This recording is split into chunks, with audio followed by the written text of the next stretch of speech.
Go into your exercise folder and open up an image that begins with 705. It's a photo spin image of our dear lady. What we want to do in this lesson is look at a technique using the Spot Healing Brush tool to remove wrinkles.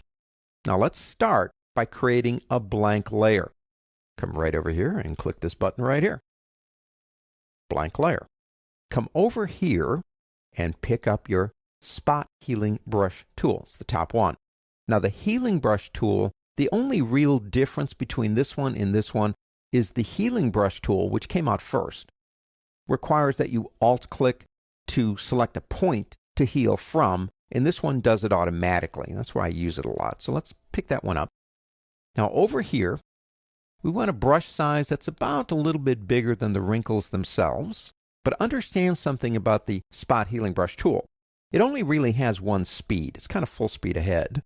And the best options we have for this would be content aware and sample all layers because we are using a blank layer down here. Now with that done, come over here and start painting.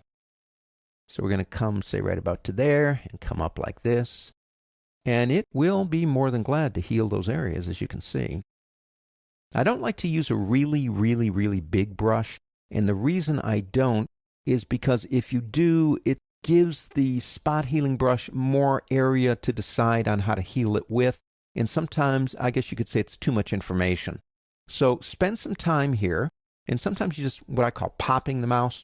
You don't really drag it. You just pop if it's a small one. Let's come down here and get these areas right here. And really, the bigger the brush, the more problem it can give you if you are trying to get rid of wrinkles and other things. Just like that. And this is a lot cheaper, I want to tell you, than actual plastic surgery. Just moving along. Small moves. Changing brush size if you need to get into smaller areas. Just popping sometimes like I'm doing right now. Or just dragging in small moves.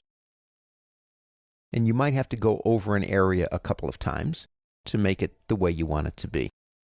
Now, so far, doesn't look all that bad yet. We can always do this and do that. Now, by bad, I mean getting to the point of saying it does look like plastic surgery. Let's come down here, and I'm going to just pop right there, and I'm going to drag down on this line. Now, those happy lines are frown lines. Okay, and see, sometimes it doesn't quite anticipate what you're doing, so you do it again. Nothing wrong with that. Now we're starting to get, in my opinion, into the realm of it looking a little bit more like plastic surgery. I still don't like that, so I'm going to pop it once or twice. Now I'm happy. Okay, so we come down here, and maybe just a little pop right there. And let's go ahead and get rid of this one on her neck. Okay, it's got to think about it. Again, sometimes a pop, a click, as opposed to a drag, gets it done a whole lot better. Now, this area up here seems to be giving me a little bit of trouble. I'm not too worried about it, and I'll explain that in a second. Because now it's not really looking as nice as it did before. And I think I'm going to try to get rid of these here. She must frown a lot. Got all these wrinkles, You say, well, Andy, I don't know. I suppose if I looked at her and I didn't see the original, I might go, she's had some plastic surgery. I don't want her to look that way. The reason we're doing this in a blank layer is for control, of course. If we come over here now and begin to reduce the opacity, which is something I do all the time, is what we're doing is we're beginning to introduce some of those wrinkles back again.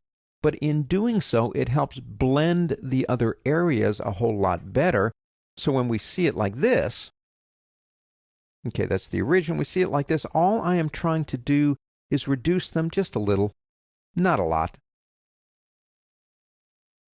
And I'm shaving years off of that face, in a sense, by doing some very selective work. So the Spot Healing Brush tool, a blank layer, controlling the brush size, either dragging in small moves or even just popping, just clicking the mouse, cleaning the image up, and then blending it back in with opacity can do a whole lot to reducing the wrinkles in an image without making it look like it was plastic surgery.